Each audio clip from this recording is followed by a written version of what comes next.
wa fima dzakarna kifayatun liman hadahu Allah Ta'ala. Di dalam kitab yang kecil ini cukup, tapi khusus bagi orang yang sudah diberi Allah hidayah. وقد أجمعوا أنه لا يصل أحد إلى مقام حسن الظن إلا إن طهر الله تعالى باطنه من سائر الرذائل. Ulama-ulama ijma' atau sepakat memutuskan bahwa tidak bisa mendapat seseorang makom baik sangka kepada semua orang Islam terkecuali sesudah Allah Ta'ala yang kuasa membersihkan hatinya dari semua sifat-sifat yang keji dan kotor. Jadi terserah Allah aja lagi. Kalau Allah membersihkan hati dari semua kekotoran-kekotoran sifat yang keji itu tadi, nah baru bisa mencapai makom baik sangka kepada semua kaum muslimin. Yang paling berat begini, kalau orang Islam mengerja ibadah mudah kita baik sangkanya. Tapi kalau orang Islam ibadahnya koler sedikit, di sini cepat buruk sangkanya kita kepada orang itu. Aduh, orang ini kaya, aduh orang ini sehat, aduh orang ini sudah punya buyut, tapi kenapa buang-buang waktu? Ujar hati kita. Kadang-kadang sampai ke lidah, gara-gara kita buruk sangka melihat ibadahnya sedikit.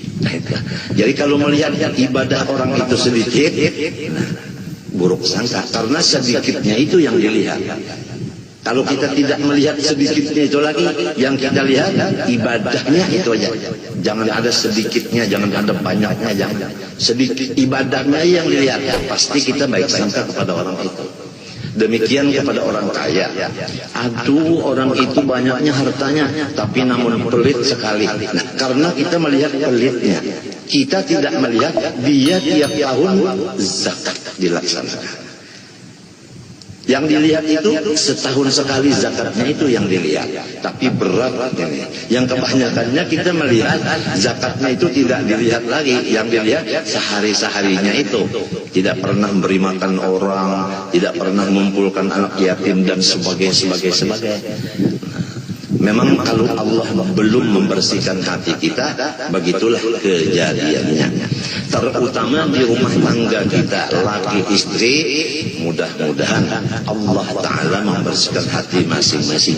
Kalau suaminya baik sangka kepada istrinya, maka suaminya untung dan tanda diridhoi Allah. Kalau istrinya baik sangka kepada suaminya, istrinya tanda dibersihkan Allah hati dan tanda diridhoi oleh Allah. Yang penting rumah tangga, bukan yang di sebelah rumah, bukan. Yang penting rumah tangga kita, karena rumah tangga kita adalah kerajaan kita. Jadi kerajaan kita adalah rumah tangga kita. Ini bagi orang yang punya rumah tangga. Yang belum punya rumah tangga, kerajaannya adalah dirinya ini. Hatinya sebagai raja atau pemimpin, anggota yang lain seperti rakyatnya. Kalau sudah hatinya bagus, rakyatnya semuanya ikut bagus. Ya, kita mohon kepada Allah, mudah-mudahan Allah membersihkan hati seisi rumah kita, supaya serumahan menjadi orang yang diridhoi oleh Allah Subhanahu wa Ta'ala dan penuh dengan keberkatan.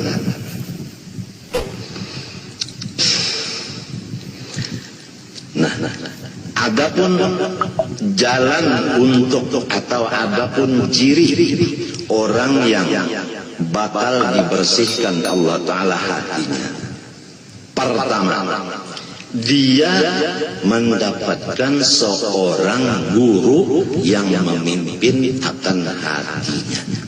Itu pertama. jalannya untuk mencapai hati yang bersih tadi, punya guru yang memimpin supaya hati menjadi baik. Jelasnya, kalau punya guru yang baik sangka, insya Allah kita akan menular baik sangkanya itu kepada kita. Tapi kalau punya guru yang buruk sangka, itu menular juga kepada si muridnya sifat buruk sangka itu. Itu namanya nazarah, pandangan dari seorang guru. Nomor 2, wa imma bil ilahi war riyadhah. Yang kedua, tidak punya guru tapi dia mengamalkan akan ilmu-ilmu yang sudah didapatnya. Kalau bisa baca Quran, amalkanlah Quran. Artinya bacalah Quran. Quran itu bukan dari Fatihah sampai Qul a'udzu birabbin, bukan. Bismillah. Quran diulang-ulangi, Bismillah, Bismillah, Bismillah, Bismillah. Tapi harus dengan riyadhah. Arti riyadhah di sini mengurangi tidur, mengurangi makan, mengurangi ngomong, mengurangi bergaul. Tidak boleh yang 4 ini satu pun yang ketinggalan. Ini wajib. Mengurangi tidur, mengurangi makan, mengurangi omong, mengurangi bergaul. Kemudian mengamalkan ilmu yang sudah ada dengan rutin. Walaupun belum ketemu guru yang bisa memindah akan sifat hati yang baik sirin itu ke kita. Jadi ada 2 jalan.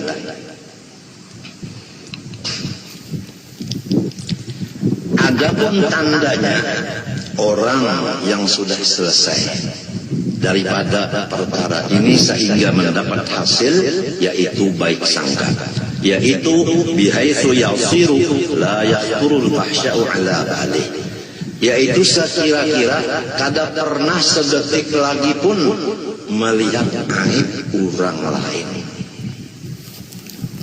Tidak pernah ada kotor, tidak ada pernah geretek di hati melihat aibnya orang, apalagi mengeluarkan ke perkataan, ke lidah. Itu tandanya yang sudah berhasil. Baik berhasil dengan sebab pimpinan guru, atau berhasil dengan sebab dia berusaha beribadah dengan melaksanakan 4 syarat tadi. Mengurangi makan, minum, ngomong, gaul.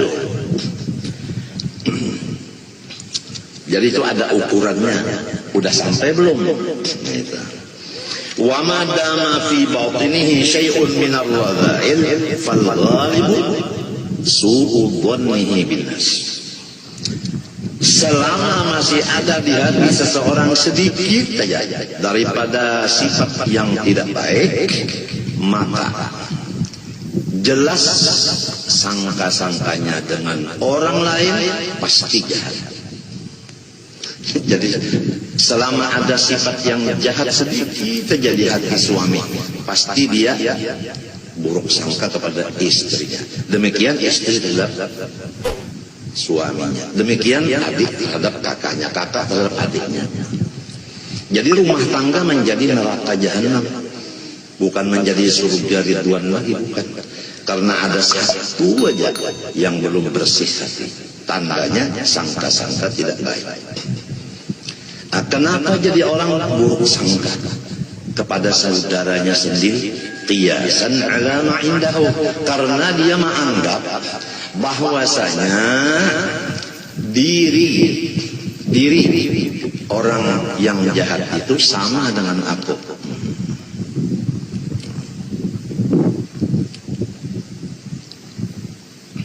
Kalau sulit dipaham begini, Setiap orang yang buruk sangka kepada saudaranya seagama menunjukkan bahwa di dalam dirinya sifat yang buruk itu, bukan di diri temannya itu.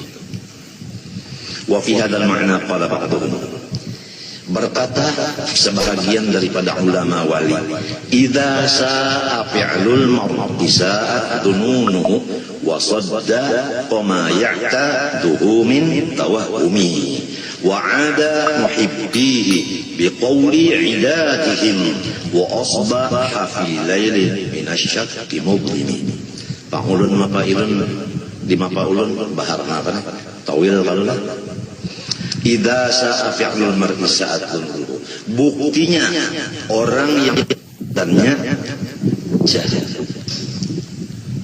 Jadi kalau orang perbuatannya jahat lalu berkata saya baik sangka, tidak bisa. Tidak bisa. Kalau sudah pekerjaannya jahat menunjukkan hati dengan si A itu selalu ranggang.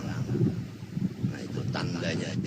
Nah supaya diri kita ini terjaga selamat, janganlah buruk sangka ke orang lain. Annal murada bidzalika, maksud dari hadis itu an yu'amilal 'abdu an-nasa wa huwa muhtarisun minhum ka mu'amalati man yusi'u dhanna bihim lal hathu ala su'i dhanni. Maksudnya hadis ini menurut ini bahwasanya kita bergaul dengan hamba sambil berhati-hati jangan berbuat jahat kepada orang supaya orang jangan membalas. Berhati-hati. Lal hatu ala su'idhani, tidak sekali-kali menyuruh akan kita supaya bersangka dengan orang lain. Jadi hati-hatilah terhadap Quran dan hadis. Jangan dipikirkan sendiri, jangan dipaham sendiri. Harus mempunyai alat-alat untuk memaham yang betul. Jangankan Quran dan hadis tidak bisa dipaham dengan akal, harus dipaham dengan ilmu alat. Di antaranya lughat, nahwu, sorof, balaghah, mantik, usul fikih, usul hadis, usul tafsir. Ya, itu semuanya harus ada alat-alat itu. Orang memasak nasi kalau tanpa alat tidak bisa masak. Itu bandingannya. Apalagi memaham Quran dan hadis. Oleh sebab itu kita sering berbicara bahwa tafsir itu sangat jauh bedanya daripada terjemah. Jadi jangan sampai terjemah dikira tafsir.